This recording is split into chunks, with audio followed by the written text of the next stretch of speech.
Welcome to Benchmark. This is the second video for MCQ under the topic probability. So let's start.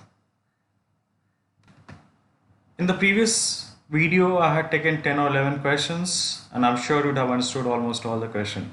If you have any doubt in any of the question in the previous video, you are free to put your queries into the comment section. And if you have liked, understood, don't forget to put the comment. Your valuable comment matters a lot to us. Okay, so let's start with the question. Mr. Suresh keeps all his socks in a single drawer. He has 24 pairs of white socks and 18 pairs of grey socks. Suresh picks up 3 socks randomly. Find the possibility of him choosing a matching pair. A very simple question, as such no probability is involved. It's a simple IQ question. Any idea? Think. A very simple question. Now I'm sure most of you would start thinking in this particular direction that okay, 24 pair of white plus 18 pair of grey socks, total gives me 42 pair of socks, out of which I have to pick up 3 socks, so 42 C3 in the denominator and so on. But do you really think such kind of working is required? Absolutely not. So what should be the answer? Let's see. Just think this way. Since a pair of socks means what? How many socks do I need? 2.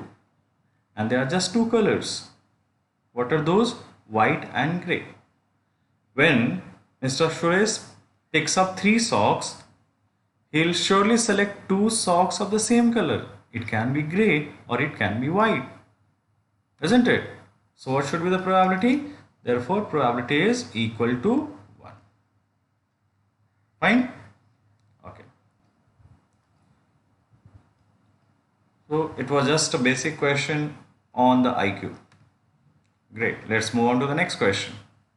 What will be the value of P not E if P of E is equal to 0.07?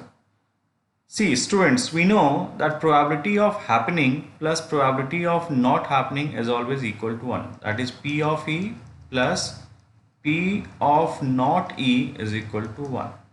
Now, what is the value given to us? 0.07 plus P of not E is equal to 1. Therefore, P of not E is equal to 1 minus 0.07. So that gives me the answer as 0.93. So what is the right answer? Yes, it is option C, which is the right answer. Great. Let's move on to the next question.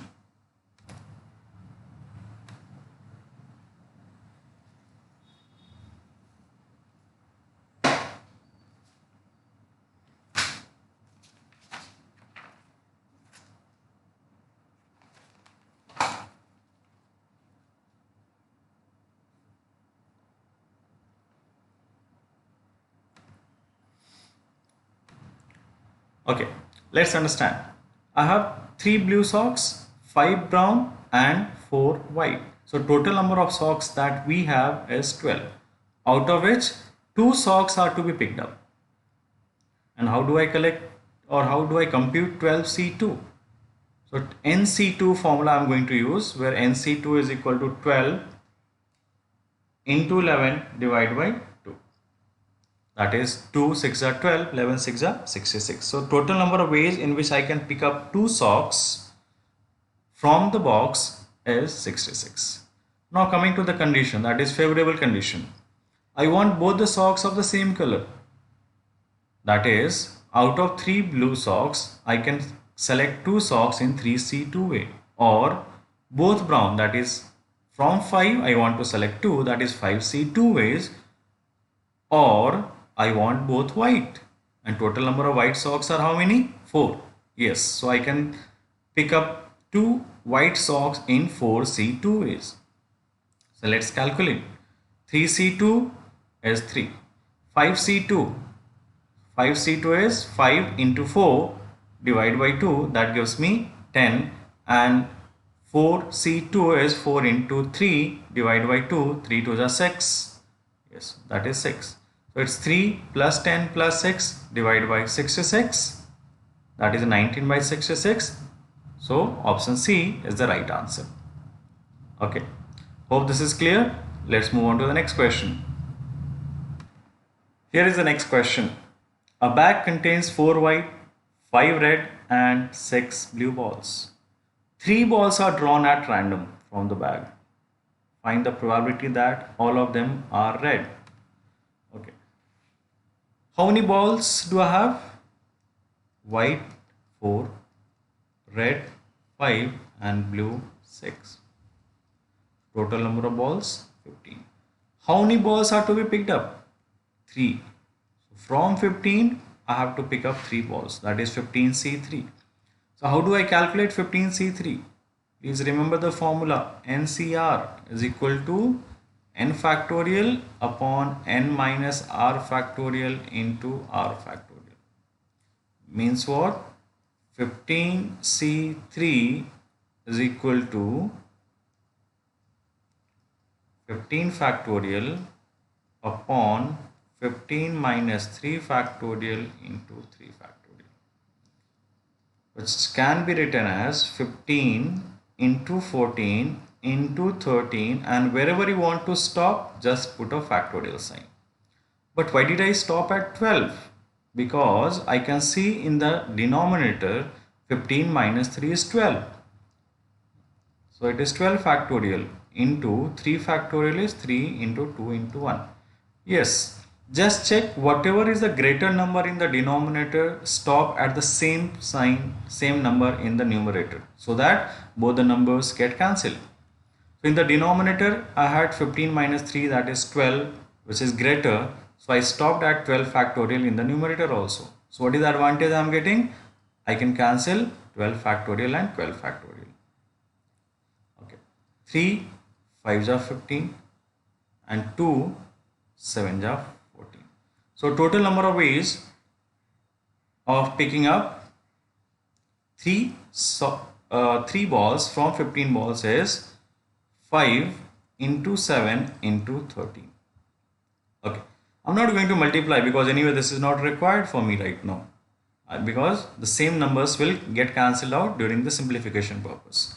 Now I want all the balls of red color. So from 5 I want to select 3. So what is the probability?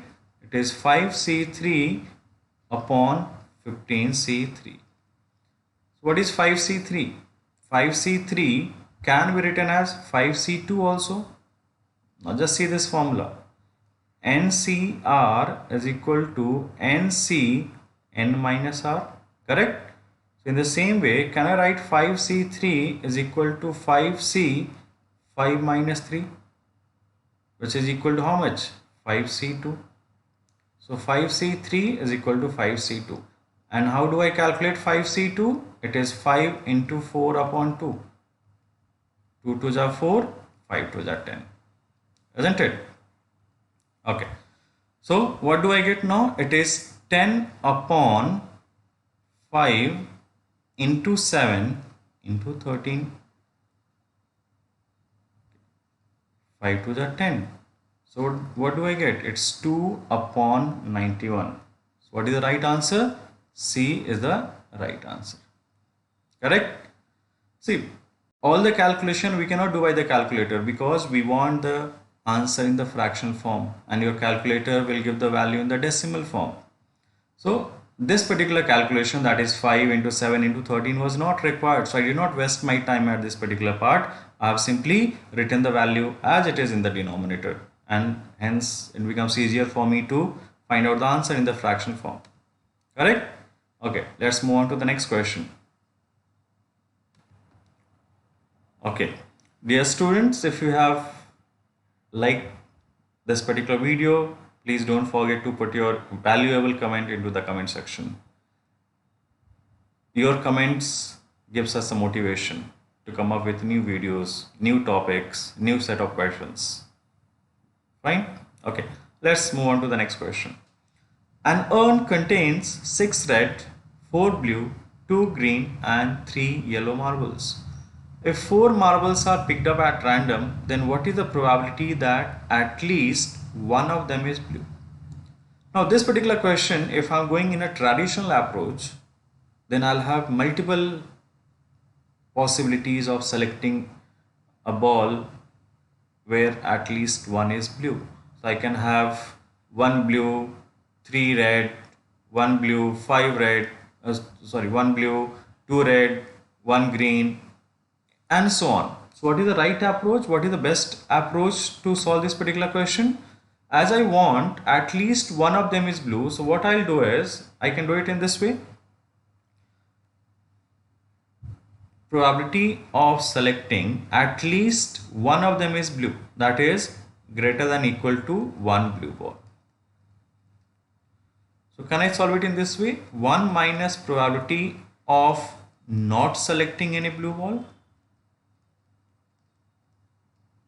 Yes, this is also one of the way, not selecting any blue ball. See, what concept basically I am using? Probability of selecting blue plus probability of not selecting blue is equal to 1. So same concept I am taking into advantage and I am following this particular method to solve. So 1 minus probability of not selecting any blue ball. So what is the probability of not selecting any blue ball? So let's find out this part first. I don't want any blue ball.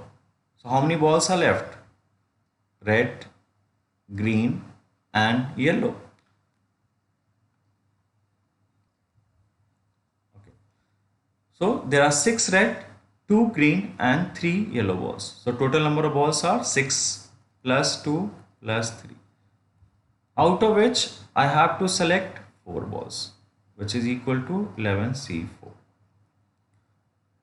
These are the total number of ways in which I will not select any ball which is of blue color or any marble which is of blue color. So how do I solve 11C4? Which is equal to 11 factorial upon 11 minus 4 factorial into 4 factorial. 11 minus 4, that is 7 factorial. So out of 7 and 4, which is greater? 7 is greater. So what I'll do in the numerator part, I'll stop at 7. So it is 11, 10, 9, 8 and 7 factorial upon 7 factorial into 4 factorial. 7 and 7 gets cancelled, which is equal to 11, 10, 9, 8 upon 4 factorial is 4 into 3 into 2 into 1. So this 4 into 2, 8. So this 8 and 8 gets cancelled. 3, 3 are 9. So what do I get? 11 into 10 into 3. This is the total number of way in which I can select 4 marbles which is not of blue color. But in how many ways can I select 4 marbles from the urn? So urn contains how many marbles? 6 plus 4 plus 2 plus 3. C4. 6 plus 4, 10 plus 5, 15. So that is 15C4, which is equal to how much? 15 factorial upon 15 minus 4 factorial into 4 factorial. See, 15 minus 4 is 11, right? So in the numerator part, I can directly write it as 15, 14, 13, 12 and 11 factorial. 11 factorial gets cancelled, so I'm not writing, I'm just saving my time. And 4 factorial is 4 into 3 into 2. Okay. 3 4 ja 12 gets cancelled. 2 7 ja 14. So what do I have? It's 15 into 7 into 13.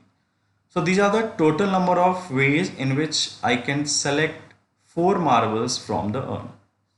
Now coming to the probability. So what is the probability? It is 11 into 10 into 3 upon 15 into 7 into 13. Anything will get cancelled? Let's check. 5 3 ja 5 2 ja and this 3 and 3 gets cancelled. So in the numerator I have 11 2s are 22 upon 17, 7 into 13, that is 91. Right? So what is the right answer? Option D is the right answer. Fine? Okay. Let's move on to the next question. And I'm sure you would have understood this particular concept. Wait. Did I do it right? No. Because right now I have find out probability of not selecting any blue wall. Please don't make this particular mistake. See, in the MCQ normally you will have such kind of option where you will get confused, because in the first thought it's 22 by 91 and you took it as 22 by 91. But I have to subtract 22 by 91 from 1 also. Why? Because probability of selecting at least one of them is blue is 1 minus not selecting any blue wall. Right? Okay. So what would be the right answer? Yes. Right answer is 1 minus 22 by 91, which is equal to 69 upon 91. Dear students, please pay attention to what the question is being asked. So I had both the options, 69 by 91 also and 22 by 91 also. And I'm sure most of you would have gone for 22 by 91. The right answer is B, which is 69 by 91. Correct? Okay, let's move on to the next question. It's being asked, what is the probability of an impossible event? Yes, probability of an impossible event. Impossible event, when I'm saying, it means no matter what it is, it's not going to happen. Correct? 1 is a certain event. -1 in the previous video, please go through the previous video. Probability always lies between 0 and 1. Negative probability, not possible. 0, 3. 3 is again not possible. Why? Because the value of probability cannot be greater than 1. So this is ruled out. This is ruled out. 1 is probability of certain event. Means it is going to happen. And probability of impossible event means something is not going to happen. What is the right answer? C, that is 0. Fine. Let's move on to the next question. Okay. Here is the next question.